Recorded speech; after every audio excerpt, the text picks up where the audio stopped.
जी हाँ छात्रों, तो फाइनली कक्षा 10वीं रुकजाना नहीं परीक्षा वर्ष 2025-26 विषय सामाजिक विज्ञान 9 जुलाई का असली वाला पेपर लेकर आ चुके हैं। तो बच्चों आपको बिल्कुल भी टेंशन नहीं लेना है। यदि आप इस क्वेश्चन पेपर को सॉल्व कर लेते तो 100% गारंटी है कि आपके इस बार सामाजिक विज्ञान में 75 नंबर आने वाले हैं। तो चलिए बच्चों, बिना टाइम वेस्ट किए सबसे पहले आप देख सकते हैं पेपर का फ्रंट पेज आपका कुछ इस टाइप का होने वाला है और जो क्वेश्चन है बच्चों इसके अगले पेज से दिए गए हैं। तो यहाँ पे देखिए बच्चों, सबसे पहले क्वेश्चन नंबर पहला है सही विकल्प चुनकर लिखिए।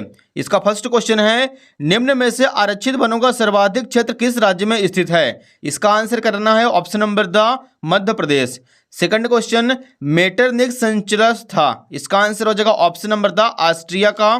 तीसरा क्वेश्चन एशिया को यूरोप और उत्तरी अमेरिका से जोड़ने वाले मार्गों को किस नाम से जाना जाता है। इसका आंसर हो जाएगा ऑप्शन नंबर व सिल्क मार्ग। चौथा प्रश्न संविधान की व्याख्या करने का अधिकार है, ऑप्शन नंबर द हो जाएगा न्यायालय को अधिकार है। पांचवा सार्वजनिक उद्यम का स्वामित्व निम्न में से किसके पास होता है। इसका आंसर हो जाएगा ऑप्शन नंबर ब सरकार के पास। छठवां है स्व सहायता समूह में बचत और ऋण संबंधी अधिकतर निर्णय लिए जाते हैं। इसका आंसर हो जाएगा ऑप्शन नंबर ब सदस्यों द्वारा। तो बच्चों यहाँ पे जो क्वेश्चन नंबर पहला था अपना सही विकल्प चुनकर लिखिए, पूरा का पूरा कंप्लीट हो चुका है। इसका आप लोग फटाफट स्क्रीनशॉट ले लीजिए। क्वेश्चन नंबर सेकंड के लिए मूव करते हैं बच्चों अगले पेज पर।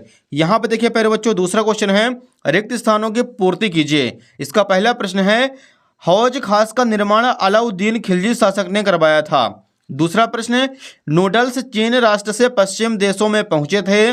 तीसरा क्वेश्चन है सत्ता की साझेदारी लोकतंत्र की आत्मा है। चौथा क्वेश्चन भारत में मानव विकास रिपोर्ट मध्य प्रदेश राज्य ने सबसे पहले जारी की थी। पांचवा क्वेश्चन छिपी बेरोजगारी ग्रामीण क्षेत्र में पाई जाती है। और छठवां क्वेश्चन है बच्चों भारतीय रिजर्व बैंक केंद्रीय सरकार की तरफ से करेंसी जारी करता है। तो बच्चों यहाँ पे जो क्वेश्चन नंबर दूसरा था अपना फिल इन द ब्लैंक्स वो भी अपना पूरा कंप्लीट हो चुका है। इसका आप लोग फटाफट स्क्रीनशॉट ले लीजिए। अगला क्वेश्चन देखिए बच्चों, इसी के नीचे दिया गया है क्वेश्चन नंबर 3 सही जोड़ी बनाकर लिखिए। एक साइड है आ, दूसरे साइड है बा। पहला क्वेश्चन देखिए सबसे कम साक्षरता वाला राज्य, इसका आंसर करना है बिहार।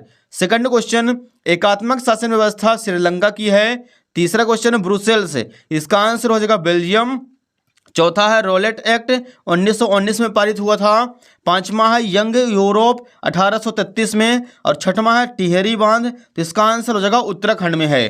तो बच्चों यहाँ पे क्वेश्चन नंबर तीसरा भी अपना कंप्लीट हो चुका है। सही जोड़ी बनाकर लिखिए।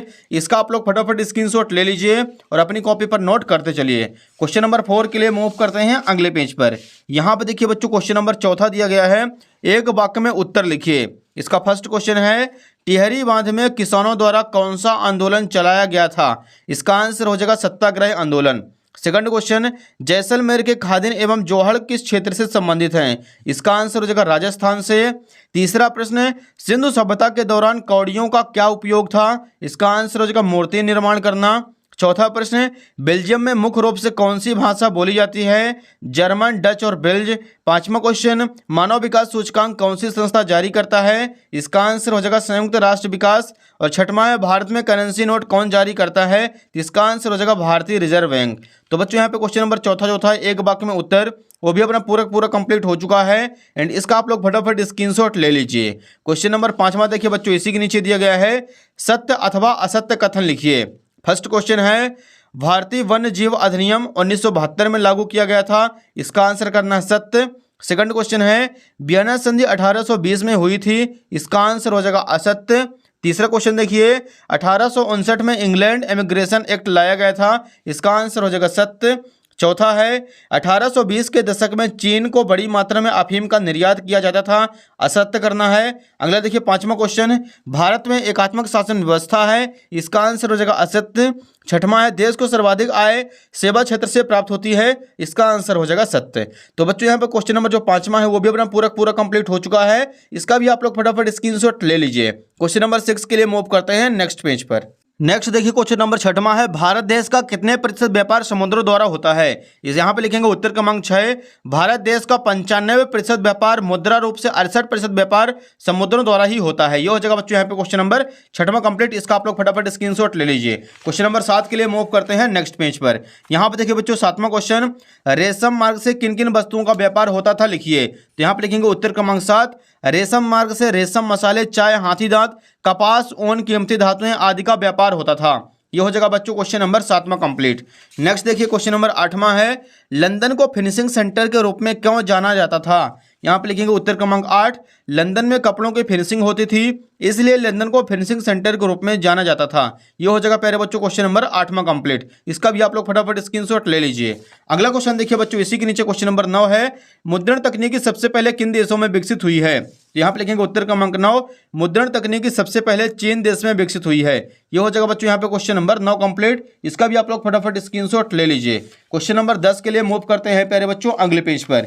यहाँ पे देखिए बच्चों क्वेश्चन नंबर 10वां दिया गया है, मुद्रण संस्कृति के कोई 2 परिणाम लिखिए। तो यहाँ पे लिखना है उत्तर क्रमांक 10, मुद्रण संस्कृति के 2 परिणाम निम्न हैं।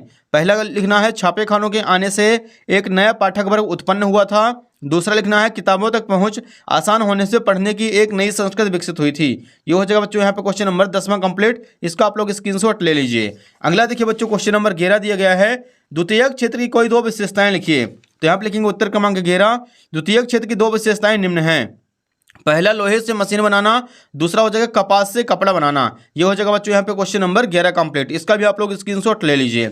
अगला देखिए क्वेश्चन नंबर 12 है, बहुराष्ट्रीय कंपनियां कहाँ स्थापित की जाती हैं? तो यहाँ पे लिखेंगे उत्तर क्रमांक 12, 2 बहुराष्ट्रीय कंपनियों के नाम निम्न है, टाटा मोटर्स और इंफोसिस। अगले क्वेश्चन के लिए मूव करते हैं नेक्स्ट पेज पर। यहाँ पे देखिए क्वेश्चन नंबर 13 है, जैव संसाधनों के नाम लिखिए। यहाँ पे लिखना उत्तर क्रमांक 13, जैव संसाधनों के नाम निम्न है, मनुष्य, वनस्पति, मछलियां, पशुधन आदि जैव संसाधन हैं। ये हो जाएगा बच्चों यहाँ पे क्वेश्चन नंबर 13 कंप्लीट। अगला देखिए बच्चों क्वेश्चन नंबर 14 है, जलोढ़ मिट्टी की कोई 2 विशेषताएं लिखिए। तो यहाँ पे लिखेंगे उत्तर क्रमांक 14, जलोढ़ मिट्टी की 2 विशेषताएं निम्न हैं। पहला, इस मिट्टी में विभिन्न मात्रा में रेत, गाद आदि मिली होती है। दूसरा पॉइंट लिखना है, यह मृदा सबसे अधिक उपजाऊ होती है। ये हो जाएगा प्यारे बच्चों क्वेश्चन नंबर 14 कंप्लीट। इसका आप लोग स्क्रीनशॉट ले लीजिए। अगला देखिए क्वेश्चन नंबर 15 दिया गया है, झूमिंग कृषि को किन किन नामों से जाना जाता है? तो यहाँ पे लिखेंगे उत्तर क्रमांक 15, उत्तर पूर्वी राज्यों में इसे झूम कहा जाता है, मणिपुर में पामलू और छत्तीसगढ़ के बस्तर जिले और अंडमान निकोबार द्वीप समूह में इसे दीपा कहा जाता है। ये हो जाएगा यहाँ पे क्वेश्चन नंबर 15 कंप्लीट। इसका भी आप लोग स्क्रीनशॉट ले लीजिए। अगला देखिए बच्चों क्वेश्चन नंबर 16 के लिए मूव करते हैं अगले पेज पर। यहाँ पे हमारे सामने क्वेश्चन नंबर 16 दिया गया है बच्चों, विनिर्माण उद्योग के कोई 2 महत्व लिखिए। यहाँ पे हेडिंग डालेंगे उत्तर क्रमांक 16, विनिर्माण उद्योग के 2 महत्व निम्न हैं। पहला हो जाएगा उद्योगों के विकास से उत्पादन में वृद्धि होती है, दूसरा रोजगार के साधनों में भी वृद्धि होती है। ये हो जाएगा यहाँ पे क्वेश्चन नंबर 16 कंप्लीट। अगला देखिए बच्चों 17 नंबर दिया गया है, विश्व की सबसे लंबी राजमार्ग सुरंग का नाम लिखिए। तो यहाँ पे लिखेंगे सन 1953 में वायु परिवहन का राष्ट्रीयकरण किया गया था। एयर इंडिया घरेलू और अंतर्राष्ट्रीय दोनों प्रकार की वायु सेवाएं प्रदान करता है। ये हो जाएगा बच्चों यहाँ पे क्वेश्चन नंबर 17 का अथवा कंप्लीट। अगला देखिए क्वेश्चन नंबर 18 है, भारत में वैश्वीकरण के प्रभाव लिखिए। तो यहाँ पे लिखेंगे उत्तर क्रमांक 18, आप लोग इसका अथवा कर लीजिएगा। रिजर्व बैंक के 3 कार्य लिखिए। पहला हो जाएगा, यह देश की बैंकिंग प्रणाली को व्यवस्थित करता है। दूसरा, इसका कार्य देश की साख एवं बैंकिंग प्रणाली पर नियंत्रण करना होता है। तीसरा, भारत में रिजर्व बैंक ऑफ इंडिया केंद्रीय बैंक के रूप में कार्य करता है। ये हो जाएगा बच्चों यहाँ पे क्वेश्चन नंबर जो 18 है उसका अथवा कंप्लीट। इसका आप लोग फटाफट स्क्रीनशॉट ले लीजिए। नेक्स्ट क्वेश्चन देखिए बच्चों 19 नंबर है, आरक्षित वन और रक्षित वन में कोई 3 अंतर लिखिए। तो यहाँ पे लिखना है उत्तर क्रमांक 19, एक साइड आरक्षित वन, दूसरे साइड रक्षित वन। पहला पॉइंट, आरक्षित वन अधिक मूल्यवान होते हैं, आरक्षित वन कम मूल्यवान होते हैं। सेकंड पॉइंट, आरक्षित क्षेत्र कुल वन क्षेत्र का आधा भाग आरक्षित वनों के लिए घोषित कर दिया गया है और कुल वन क्षेत्र का 1/3 भाग रक्षित वन के लिए घोषित किया गया है।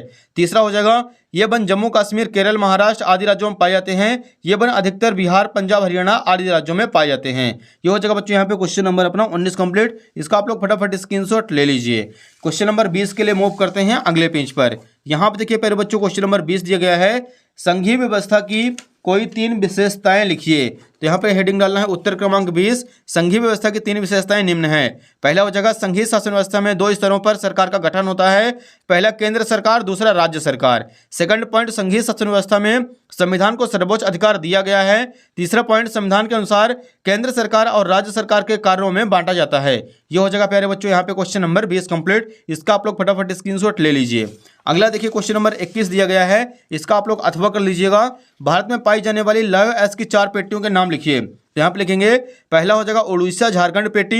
उड़ीसा में उच्च कोटि का हेमेटाइट किस्म का लौह अयस्क मयूरगंज व केंदुझर जिलों में बादाम पहाड़ खदानों से निकाला जाता है। दूसरा दुर्ग बस्तर चंद्रपुर पेटी। यह पेटी महाराष्ट्र व छत्तीसगढ़ राज्यों के अंतर्गत पाई जाती है। तीसरा हो जाएगा महाराष्ट्र गोवा पेटी। यह पेटी गोवा तथा महाराष्ट्र राज्य के रत्नागिरी जिले में स्थित है। मरमगांव पत्तन से इसका निर्यात किया जाता है। ये हो जाएगा बच्चों यहाँ पे क्वेश्चन नंबर 21 का अथवा कंप्लीट। इसका आप लोग फटाफट स्क्रीनशॉट ले लीजिए। अगला देखिए बच्चों, क्वेश्चन नंबर 22 दिया गया है इसी के नीचे, भारत में आधुनिक राष्ट्रवाद के उदय के 4 कारण लिखिए। तो यहाँ पे लिखेंगे उत्तर क्रमांक 22, भारत में आधुनिक राष्ट्रवाद के उदय के 4 कारण निम्न हैं। पहला, राष्ट्र की पहचान सबसे ज्यादा किसी तस्वीर में अंकित की जाती है। इससे लोगों को एक ऐसी छवि गढ़ने में मदद मिलती है जिसके द्वारा राष्ट्र की अलग पहचान होती है। सेकंड, सामाजिक धार्मिक सुधार आंदोलन में भी राष्ट्र का योगदान था। तीसरा पॉइंट, भारतीय साहित्यकारों ने भी राष्ट्रीय अपनी रचनाओं के रूप में योगदान दिया है। चौथा हो जाएगा यातायात एवं संचार साधनों के विकास के कारण मेलजोल एवं एकता बढ़ी है। इससे राष्ट्रवाद के विकास को बल मिला है। ये हो जाएगा प्यारे बच्चों यहाँ पे question number 22 complete. Question number 23 के लिए मूव करते हैं अगले पेज पर। यहाँ पे देखिए प्रश्न 23 है, भारत के मानचित्र में निम्नलिखित को दर्शाइए। नर्मदा नदी, शिलोंग, बैलाडीला, हजारी, विजयपुर, जगदीशपुर गैस पाइपलाइन। तो बच्चों यहाँ पे अपना पूरा का पूरा असली वाला क्वेश्चन पेपर कंप्लीट हो चुका है। उम्मीद है कि आपको पसंद आई हुई वीडियो को फटाफट लाइक कर दीजिए, चैनल को सब्सक्राइब कर लीजिए, क्योंकि बाकी आपके सारे जो सब्जेक्ट हैं उसके असली क्वेश्चन पेपर आपको शिक्षा मंत्र यूट्यूब चैनल पर अपलोड